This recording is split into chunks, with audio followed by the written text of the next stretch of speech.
All right.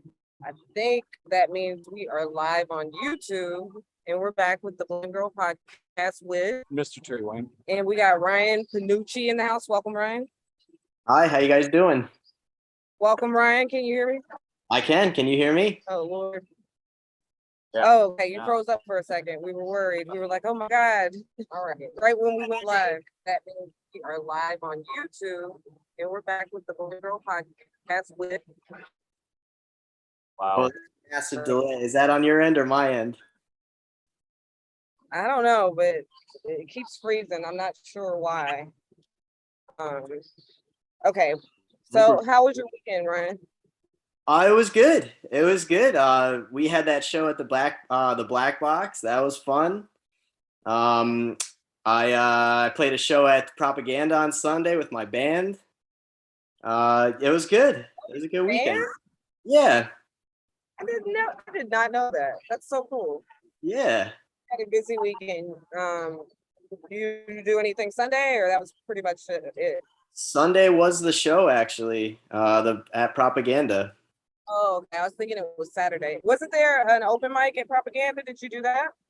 Scum Comedy open mic was Saturday. I actually did not go because I took the day off to play the show on Sunday because I'm an old man.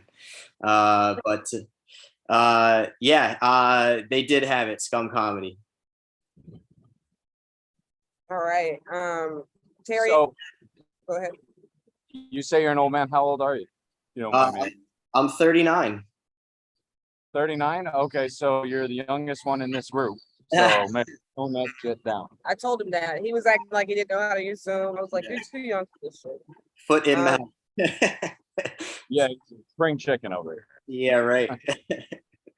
All right. So guys, Terry, how was your weekend? My weekend was good. Got everything finalized and my novel's on sale. You can go find it on Amazon called Unclaimed Ashes. Just for Jason Pellish to go and sift through. I can't wait to hear Jason's review on that new book of Terry. Yeah. Unclaimed Ashes. It sounds uplifting. Yeah. No, it sounds serious. That sounds like maybe a drama or. Yeah. It's a coming of age drama. All right, Terry, you heard it here. Like he said, it was coming out. It's out. It's out. Y'all go out and get it. I don't say it if it don't do it. So that's all you did with your weekend was work on book stuff. You cook or? Oh, I fixed my sister's house too. You know, she's selling it, and you know. Terry's always adulting every weekend. No, I have a bunch of children in my life who need my help doing things. So. Okay. My weekend was great. Nobody cares. Nobody cares. They don't care what my weekend is like. My weekend had that show with Ryan on Friday. That was a lot of fun. Yeah. Nice little turnout, right? Yeah, there's 30 plus people there, I thought. Yeah. And then Saturday I just stayed at home. I said I wasn't gonna do anything because I got shows. I had a show Sunday at Red Light. Tonight I'm at Red Bar while you see me and Terry on location. We're both going to be next door at Red Bar. Red Bar, they moved their tables, so we had to just move to next door because it's too hard to try to shoot this without a table. But and then tomorrow I'm in a waiver. It's not a contest. So what were you saying, Ryan? I said, are those people in the background going to have to sign a waiver? No, it's public space. Oh, nice. Just do whatever. Good. So you're running the monopoly on Red Comedy, I guess. You've got Red. You perform at Red places. Red Bar. Yeah, it's a dad joke. Yeah. Oh, sit tight. There's I got shock more where that came from. So, are y'all ready to bring your dad jokes to the blaming, Ryan? Yeah. Oh, I would love to. Okay. All right, let's go. First up. Oh, okay. I didn't download it. It's right here. Desantis. He set his police force that we talked about a few months ago. He set this police force on felons who voted in the last election. Who's to blame? And let me be clear, like these felons they got voter registration cards and shit, and then they tried to vote, and now they're being arrested. Who's to blame? Discuss. Just that's the Republican mentality right now is you don't have to win an election. You can just kind of, make it so you don't have to worry about it because they know that felons are not likely to vote for Republicans. So as long as they can just scrutinize enough of them, give them enough shit until they give up and they get that citizenship taken back from them, citizenry. And then they don't have to worry about it. I mean, you act like this is an underhanded trick that is so way out of the mainstream for them. In Georgia, they just I'm just saying they just redrew the districting lines in Georgia to now where a representative, a congressional representative, does not live in her own district anymore. On purpose. No. On purpose, yeah. So who are you blaming? Just Republicans generally? Yeah. Republican tactics have been building for 20 years. But okay, we'll circle back to that, Terry. What do you think, Ryan? Well, let me premise this by saying this is probably the most news I've paid attention to since probably OJ. So, I'm not Shame on you. Well, yeah, I'm not very political or anything like that, but I did read these articles and, I don't know, I took a couple things from this. It's crazy that people in office don't want, sex offenders voting and felons voting. They should only want these people voting, if you ask me.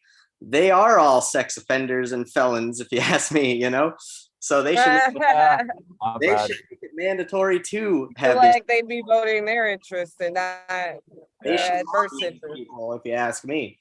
But I don't know. I think that some of them were complaining how hard it is to figure out,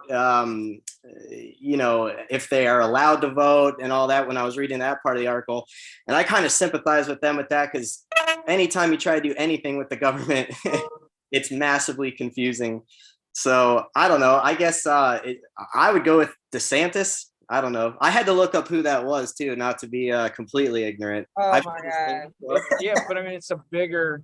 DeSantis is just a symptom of a bigger problem, which is instead of just working to get people's confidence and doing what they want to represent them, just trick them or manipulate the system or work it around, whatever keeps you in power, and then do whatever the fuck you want to do. And that has never been more clear than it is now. Yeah. Worked so hard to overturn Roe v. Wade when 80% of the country was in favor of. It's just, I definitely agree that the Republicans only have their own interests at heart.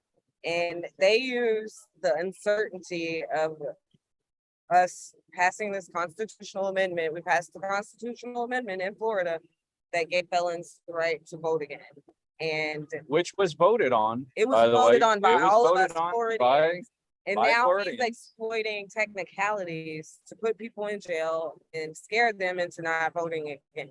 And I do think it's because he thinks that they won't vote his interests, but they will vote against his interests. And they just want the less people that vote, Republicans win. That's always the case.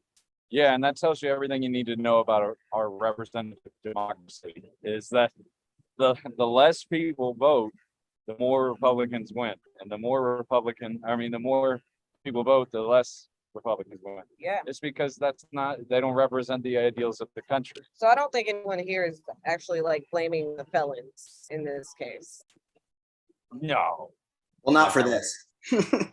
No. For the felonies, I'll blame them, but not for this. I didn't ask in who to blame for the felonies.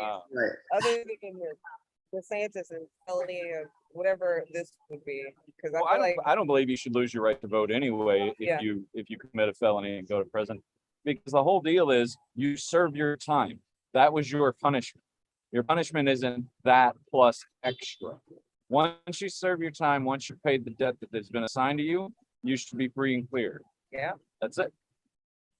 And then there's this issue of like, because some of the felons, like a condition precedent to getting your record cleared up is paying off all your fines and stuff. And they're like, that's a poll tax. That means you have to have money to even be able to vote. So I think that's also another layer that's weird for me, because it's like, if you're a felon and you were able to assimilate back into culture and get a good job, and then you can vote, but not just if you. Well, all of that is hard enough. Yeah. All of that is hard enough to try and find stable work, to try and like, do you really want to rehabilitate people? I don't think that's the case. You gotta remember, prison in this country is an industry. It is a for-profit industry. Most prisons and jails are not run by the state. We think they are, but they're not. They're run by for-profit corporations that make money every day that somebody's in jail, and make money every time someone new comes in. Of course, it's the writing on the wall. Their money comes from people being in jail. They want people in jail longer and more often. I don't disagree with that, Terry Wayne. I don't know how to even transition, so I'm just gonna do it. But the housing market, it's cooling. Okay. Okay, Terry, I know I put a typo in the notes that I did, that I always do. Thank you for pointing that out. That's You're so welcome. gracious. So very gracious of you to edit it after I've done it, even though you don't read. And you only read it today because I made you on the way down here. So shut up. Some of us got Shut the fuck up. All right. So, but the housing market, it is cooling. And thank God for some of us, but who's to blame here? Why is it finally cooling down? the pandemic. Pandemic was to blame for a lot of it. I work in the housing market, as we've talked about before. When the lockdown came, tons of people got scared, tons of people with money. The most scared person you've ever seen is a rich person thinking they're not about to be rich anymore. You know what I mean? Yeah. Like it's one thing to come up with nothing and then maybe get a little something. But when you've got hundreds of thousands or millions of dollars, your life is racked with anxiety about losing. Like every decision you make is about not. The worst thing you can do to a rich person is make them a poor person. And what's really funny is And as we sit here on Brickell Ave in Miami, where you see the biggest contrast in the rich and the poor. yeah, they're all here. They're commingling. Yeah. So, But anyway, I don't know. What about the interest rates? well, they and took, they lowered the interest rate. Then they took all their money out of the markets and they dumped it all in real estate. I know. I had 2 of the best years of my career. Well, You know, I made so much money. I think I don't know that you are. Do you do a lot of work with real estate? Because I know you are in the tile industry, and I'm sure people hire you when they are getting new houses built. Do you see a trend? Yeah, I mean, during like the pandemic, when everyone was stuck in their houses and money was getting delivered to them by the government. I mean, people they should have just wrote those checks right to me. I mean, they used them all to redo their houses and stuff like that. And then once that kind of cooled down, everything got back to normal. I'm kind of seeing like a low right now. People were using their PPP loans on Yeah, he was saying not the PPP loans, the bailout money, the checks. the PPP loans. But I'm talking about the stimulus. That Yeah. was a stimulus. I'm saying they probably used both. Okay. Yeah, all that money went right to me. I just want everyone to know So that. you like agree with Terry, like the pandemic was a big part of it, and that Yeah, now and it's then, over. and then not just the pandemic, but the stimulus that was given gave people the money to be able to get more tiles, I guess. Yeah, but we're not. Yeah, that's tiles though. You're talking about buying houses. Ain't no stimulus money gonna do that. You know what I mean? Unless you got a PPP loan. Well, that's quite a loan if you're buying $250,000 house at minimum. You think people don't do that shit and they put it in their LLC's name? Like, they're like, I'm gonna flip it. They were buying houses. I bet real estate work. Okay, that's fine. You don't work for LLCs? Not typically. I mean, there were some trusts and things like that, Exactly. but that's a different animal. No, it's just they lowered the interest rates. That in combination with everybody pulling out all their money from the markets, because remember the market started to crash. Everybody yanked their money out and just started buying properties. I know people that I worked for that's buying their third, fourth house. It's not because they need four houses, it's because they're sticking money into safe investment that they can turn and sell in a couple of years and it'll still be safe.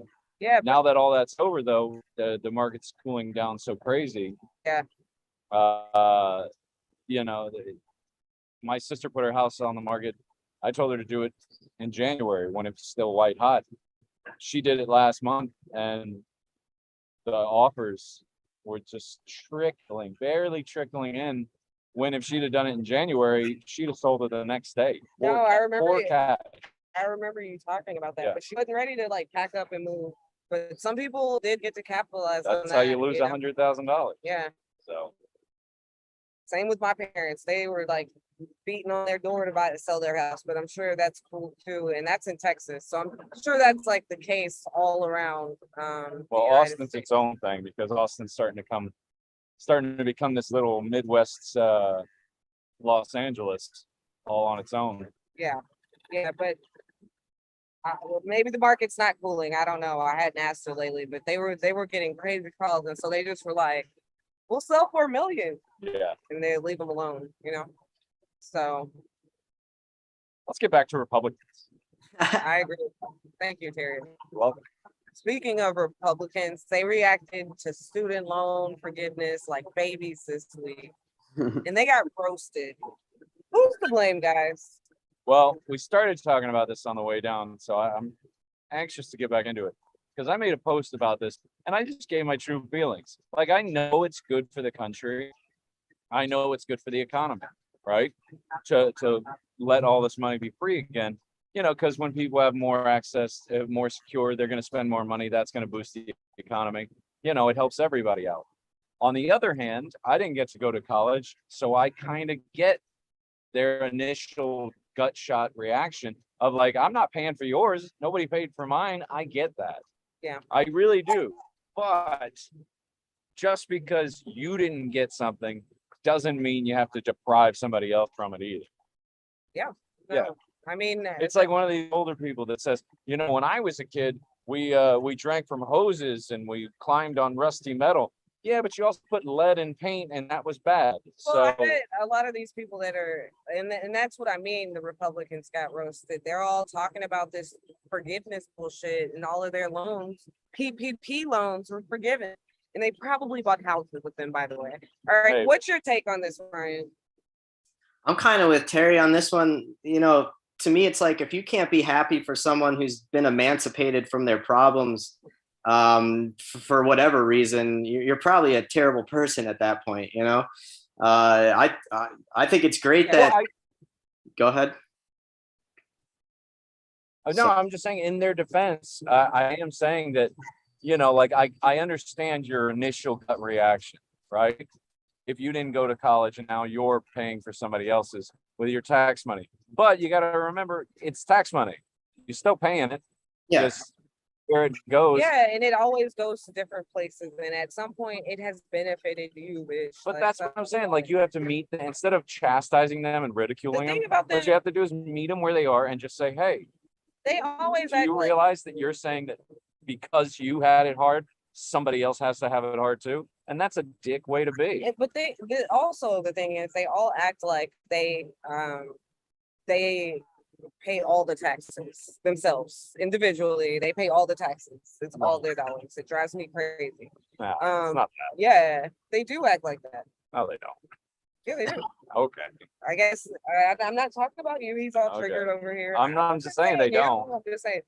Republicans, when you talk to them about taxes, they act like I don't pay taxes. Like I haven't worked all my fucking life and paid taxes all my fucking life too. I worked in college, like And Well, then the Ted funny Cruz, thing is, statistically, Republicans pay a lot less in taxes than Democrats. especially by state. And Ted Cruz's ass, he's like going on talking about baristas at Starbucks. I bet they pay taxes, bitch. Like, so our taxes should help us all in some sort of way. And I'm not even opposed to it helping businesses, but we got to get out of this helping the same businesses over and over again. Like GE, ExxonMobil, you know what I'm saying? How many times are you going to bail out the airline industry? You know what I mean? Before they learn to get their ducks in a We'll row. be stuck if we don't. They need to be better. If anybody, Bullshit. I'm okay. This is a capitalist country. Trust me. If you All right. stop bailing out the airline industry, somebody's going to step in and do it. Okay, but we're getting off topic. Who is to blame for why they got roasted the way they did? It's a stupid. Is it their hypocrisy? No, it's just them. They're always aggravating somebody. Yeah, I think they're just crisis actors. The Republicans are crisis actors. They're No, like, they call just- they're like, oh my God. And it's not really a crisis. The They're the real crisis the actors. basis of most Republican arguments is somebody's out to get you. It's all fear-based now, and it's all demonizing your enemies. And so they're Crisis. always looking for how they're getting screwed. Yeah. And it's like, And you know what Ted Cruz did say? He did admit he's worried that these baristas from Starbucks are gonna put their bongs down and go vote. what does that have to do with this? He thinks that they're all pothead, like people that They generally are. got student loan forgiveness. Yeah. They're all potheads. Good. And What's wrong with that? that's his point. He's like, oh, they're just lazy. Oh yeah, they're lazy. But they have jobs. Yeah. So I don't They're lazy. Says the man who went to Cancun during a blizzard and a power shortage in his own state. Yeah, they're lazy. I wonder what his daughter would say, you know? She'd probably say, pass me that bong because you're my father and I really need to escape reality. And I hate you. His daughter really does not like you. All right. She's not a fan. Nobody is. No, and nobody in Texas is. Yeah. Beto O'Rourke almost beat him in a red state. That's bananas to me. All That's right. how much people hate Ted Cruz. I know. Ted Cruz is very hated, and when he ran against Donald Trump, he was a big pussy. I gotta say it. Like he let him talk about his dad like a dog, and Well, his dad did help kill JFK. So oh, okay, okay. my favorite one is when he called his wife ugly, Oh yeah, and then he went and he raised campaign funds for him after that. That was amazing. crisis actors. All right. So speaking of crisis actors, the Maralago search. The affidavit was released this week, and people are still acting like Trump didn't even do anything wrong. It baffles my mind because, no lie, like I share a video of this old man who shot this pregnant lady in the back. Hello, we just overturned Roe v. Wade, and they're like, "Whoo, she shouldn't have been stealing," but he did something wrong, and they're like, "He didn't. He took some documents." Who's to blame? Like, why do they act like this wasn't wrong? Was it not wrong? Am I crazy? I'm just wondering how many laws this dude can break before he eventually goes to jail. You know what I mean? Like he Yeah, I know what you admitted mean. to obstruction of justice with Lester Holt on national television. And that was 5 years ago. Yeah. So, and now they're trying to get him on some documents. All right. Just the Democrats are trying But everything he they think he can can do anything he fucking wants. to charge him with a felony. And it's starting to get hilarious. Brian, what do you think here? It's getting hilarious. I think it's always hilarious when you're dealing with people like this. But not knowing much about it, once again, I guarantee Trump did something wrong. He always does something wrong. He has a history of doing wrong things. He's most likely to blame in this situation, I'm sure. I don't know how you can steal things and say, this is fine.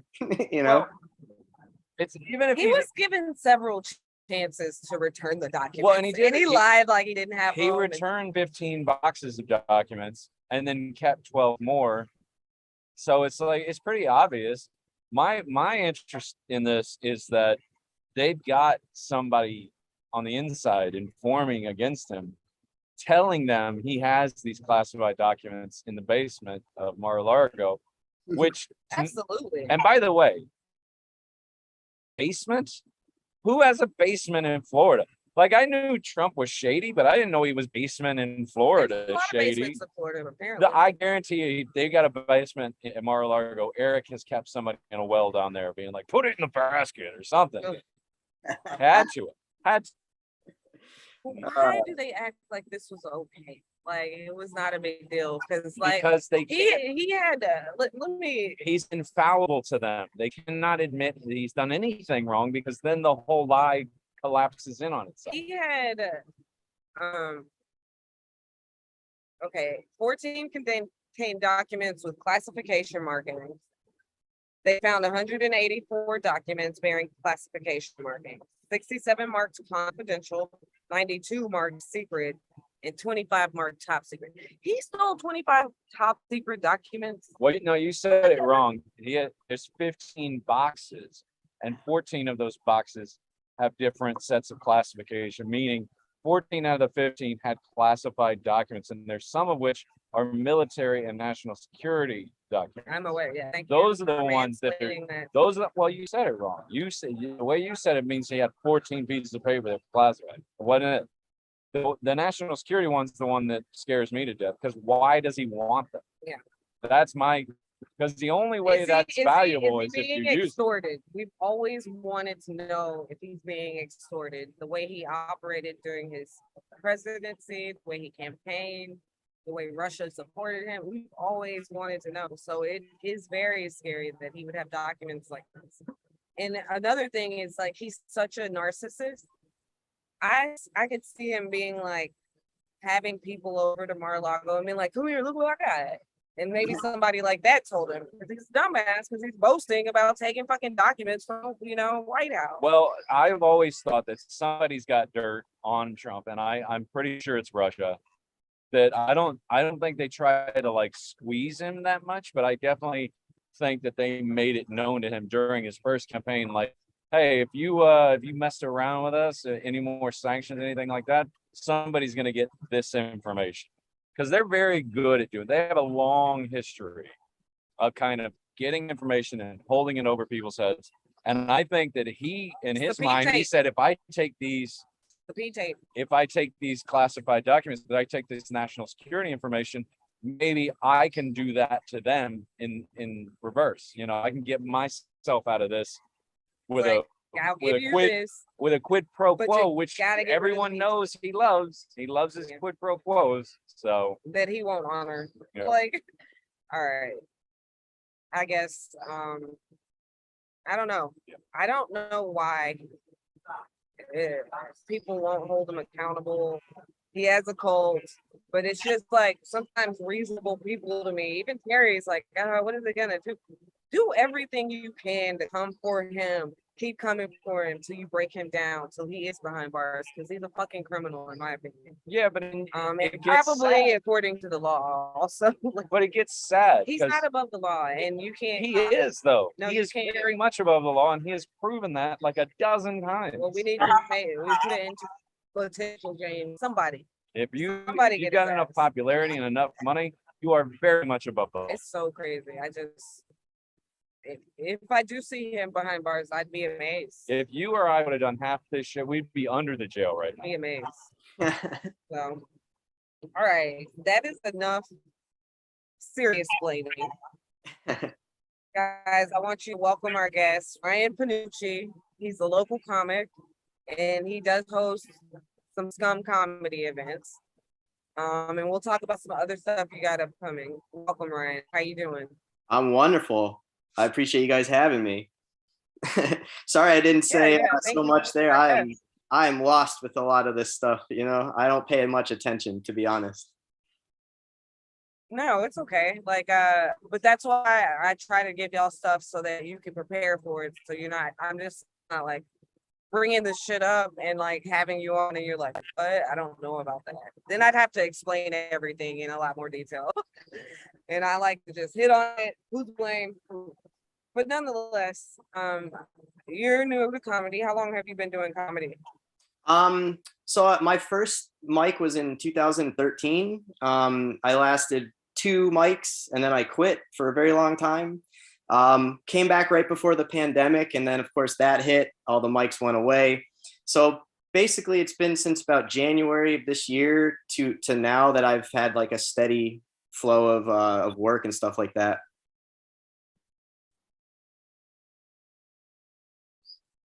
Nice. So you took, how long was the break you took? How long was what? How long was that break that you took from comedy? Oh, so 2000, I started in 2013, and then I guess I picked it back up again in 2000. Yeah, that doesn't count. Yeah, 2019, and then I was doing well in 2019, and then of course when everything got shut down, all the mics got shut down, so I picked it back up again in January. Yeah. Okay. Now I'm all about people just saying when they started, when they didn't. But 2 mics in 2013, that doesn't even count. That does count. Two open mics. You started. Like, oh my God, you got to get started somehow. And the start is like the hardest part. Yes, you count that. Oh, okay. It's not like he's saying he did a year. He's just saying I did 2 mics, and he's just giving us a story. All right. All right. All right. So Ryan, and since you've been doing it, what is your favorite venue to perform at? I don't have that much experience with venues, but I really enjoy the Scum Comedy shows at the library and at Propaganda. Just those Scum Comedy. Yeah, the Scum Comedy shows. They just feel like, they have more of like a real kind of comedy show to them but it still kind of has like a free for all kind of thing. It's really interesting dynamic. And I like those venues. They just feel like cool comedy clubs. You're not sitting at like a restaurant or in the back porch of some area. They're actual clubs. So I like those 2 venues a lot. It's not him, it's us. Well, that's cool. So, are we breaking up on your end, Ryan? No. A little bit, yeah.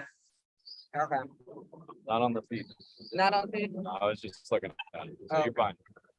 All right. So, but which one of the Scum Comedy rooms is your favorite to perform in? Right now, I like the Lilo's Library. He does Gaetano Contini. He puts those on with Scum Comedy once a month. And that room's just cool. It's got like a built-in crowd, and people are there to laugh. And we get a lot of the good local Lake Worth comics come out there. So I'd say that's what I was going to say about the Scum Comedy events is like they tend to always have crowd, Yeah. And it's not just comics there, which is always nice. And I mean, they're usually mics, but I think Gaetano's getting into more of doing shows soon, right? Yeah, so both at Propaganda and at Lilo's Library is going to be what Gaetano's calling book shows.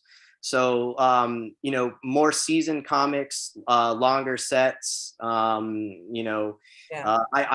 I'm pretty sure there's still going to be free events, but he's very good at bringing people in that he's starting a local kind of comedy scene with these people. Lake Worth has its own little scene. Like, yeah, it's crazy. It's kind of like the music scene that I see in the music scene. I'm starting to see it now in the comic scene with the same people coming to the shows, and it's really cool. It's a nice community.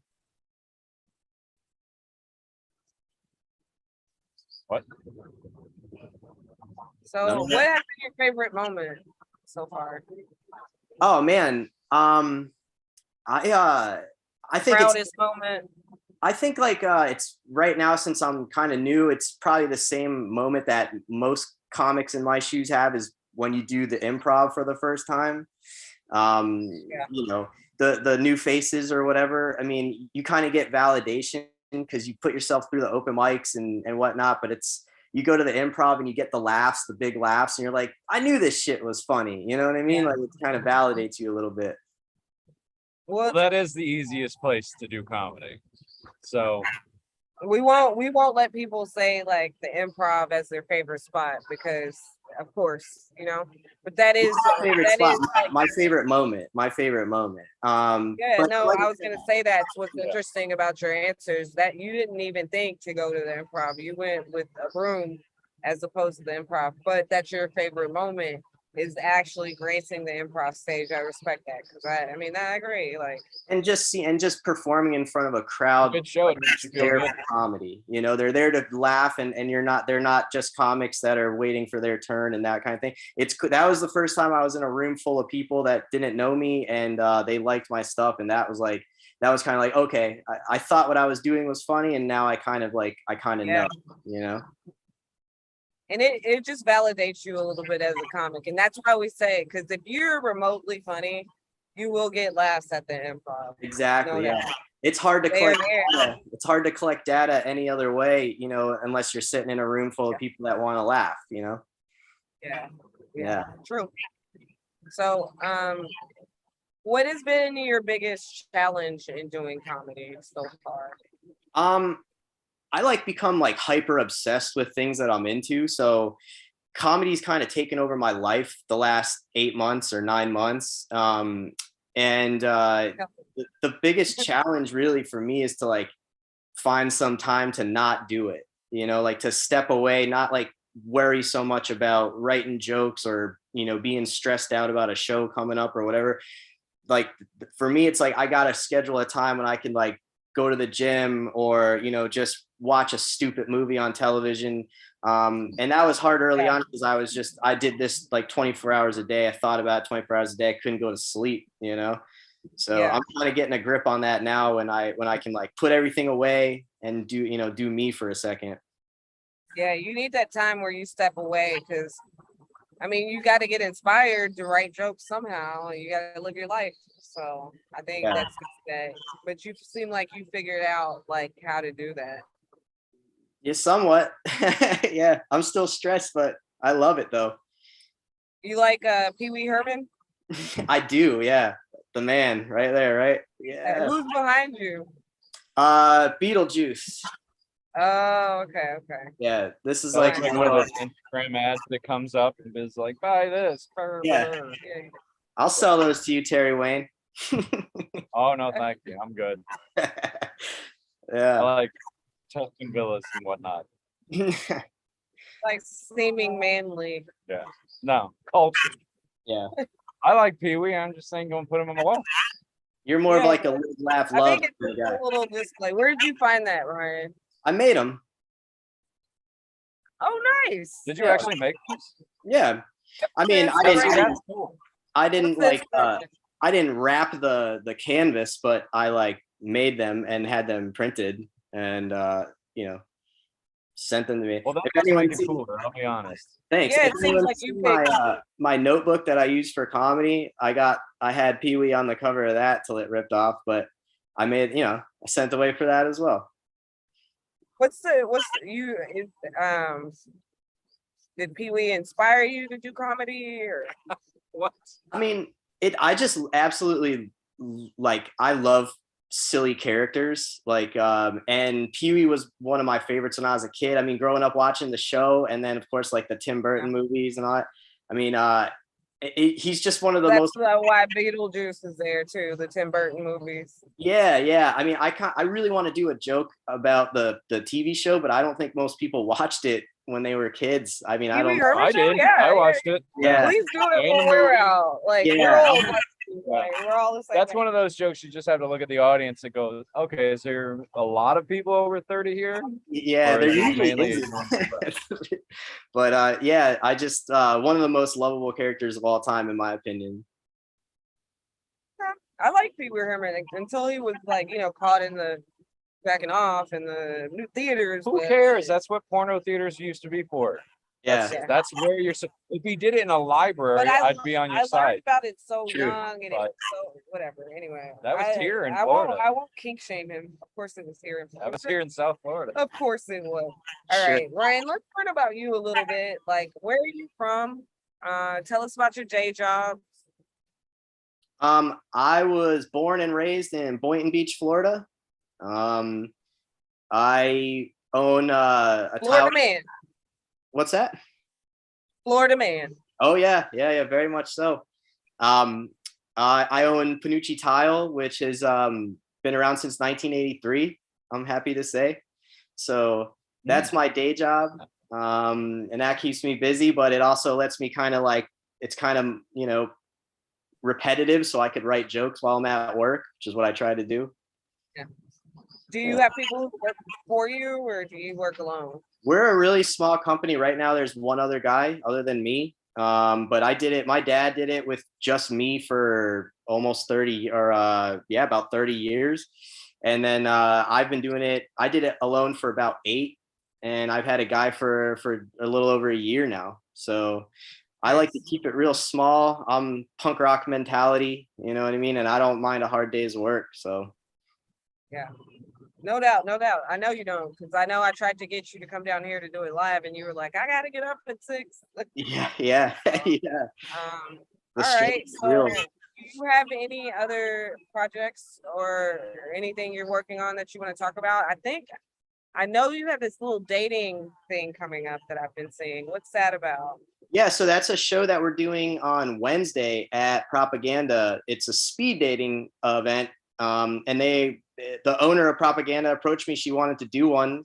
And I said, you know, it takes a lot more work than just kind of, you know, putting it on a flyer. You know, there's a little bit of work that goes into it. And so, yeah, she hired me to kind of host it. And she wants to make it a comedy kind of show so that people, you know, kind of lose their, you know, kind of work up the nerve a little bit to talk to people. I'll kind of break the ice for them a little bit. Yeah. Yeah. So it should be like a real. Is that a Scum Comedy event, or is that just you?